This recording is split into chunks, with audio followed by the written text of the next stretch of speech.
மதுரை கள்ளழகர் சித்திரை திருவிழாவின் சிகர நிகழ்வான மண்டக முனிபவருக்கு சாப விமோசனம் அளிக்கும் நிகழ்விற்காக சேஷ வாகனத்தில் இளந்திருளிய கள்ளழகர் தேனூர் மண்டபம் நோக்கி புறப்பட்டார். இதுகுறித்து இணைகிறார் நமது செய்தியாளர் சல்மான் நேரலையில். வணக்கம் சல்மான். தற்போது சேஷ வாகனத்தில் எழுந்தருளிய கள்ளழகருக்கு சிறப்பான வரவேற்பானது வழங்கப்பட்டு வருகிறது. இது பற்றின கூடுதல் தரவுகள் என்ன விரிவாக பதிவிடலாம்? மதுரை மாவட்டத்தில் அழகர் மலை அடிவாரத்தில் அமைந்திருக்கக்கூடிய கள்ளழகர் கோவிலுடைய சித்திர திருவிழா கடந்த 8ஆம் தேதி தொடங்கிய நிலையில் நேற்று அந்த விழாவின் சிகர நிகழ்வாக இருக்கக்கூடிய கள்ளழகர் வைகை ஆற்றில் எழுந்து பச்சை பட்டுடுத்தி லட்சக்கணக்கான பக்தர்கள் மத்தியில் எழுந்தருளி அருள்பாலித்தார். அதனைத் தொடர்ந்தாக மதிச்சியம் பகுதியில் இருக்கக்கூடிய ராமராயர் மண்டபத்தில் கள்ளழகருக்கு தீர்த்தவாரி என்னும் அந்த நிகழ்வானது நடைபெற்றது.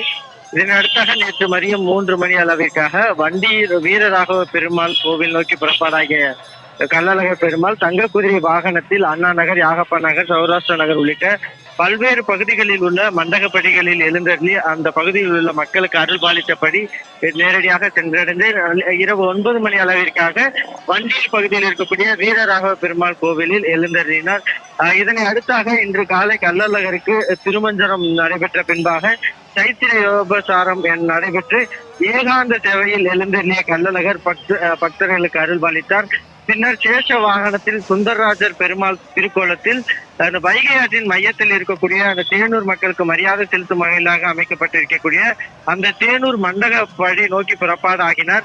அப்போது அந்த பகுதியில் இருக்கக்கூடிய அந்த வண்டியூர் பகுதியில் இருக்கக்கூடிய பல்வேறு மண்டகப்படிகளில் இந்த சேஷ வாகனத்தில் அலங்காரத்தில் எழுந்தருளியபடி சென்ற சுந்தரராஜ பெருமாளுக்கு பல்லாயிரக்கணக்கான பக்தர்கள் வழி நெடுகிலும் நின்று கோவிந்தா கோவிந்தா என்ற பக்தி முழக்கத்தை எழுப்பியவாறு கையில் சர்க்கரை தீபங்கள் ஏந்தி அவர் தரிசனம் செய்து வருகிறார்கள். தொடர்ச்சியாக இன்னும் சற்று நேரத்தில் மதுரை வைகை ஆற்றின் மையத்தில் அமைந்திருக்கக்கூடிய தேனூர் அந்த மண்டகப்படியில் சுந்தரராஜ பெருமாள் சேஷ வாகனத்தில் எழுந்தருளியபடி மாலை 3 மணி அளவிற்காக அங்கு மண்டக முனிவருக்கு சாப விமோசனம் அளிக்கும் நிகழ்வுக்கு நடைபெற உள்ளது. சூர்யா, இந்த மண்டக முனிவருக்கு சாப விமோசனம் அளிக்கும் நிகழ்விற்காக தான் சுந்தரராஜ பெருமாள் கள்ளர் வேடமிட்டு மதுரை நோக்கி புறப்பாடாகிறார். அப்போதுதான் கள்ளழகர் வைகை ஆற்றில் எழுந்தருளி பின்னர் தீர்த்தவாரி எல்லாம் நடைபெற்று ஒவ்வொரு அந்தந்த பகுதிகளில் எதிர்சேவை எல்லாம் நடைபெற்றது. இதனை தொடர்ந்தாக தான் இந்த விழாவிற்காக வரக்கூடிய முக்கிய பிரதான நிகழ்வாக சொல்லக்கூடிய சிகர நிகழ்வான மண்டக முனிவருக்கு சாப விமோசனம் அளிக்கும் நிகழ்வானது மாலை 3 மணிக்கு நடைபெறும். இந்த நிலையில் தான் வண்டியூர் பகுதியில் அமைந்திருக்கக்கூடிய அந்த தேனூர் மண்டபத்தில் பல்லாயிரக்கணக்கான பக்தர்கள் தற்போதிலிருந்து வர தொடங்கி இருக்கிறார்கள். கடுமையான வெயிலின் தாக்கம் இருந்தாலும் கூட கள்ளழகரை பார்க்க வேண்டும், அந்த மண்டக முனிவருக்கு சாப விமோசனம் அளிக்கும் நிகழ்வை நேரடியாக பார்க்க வேண்டும்.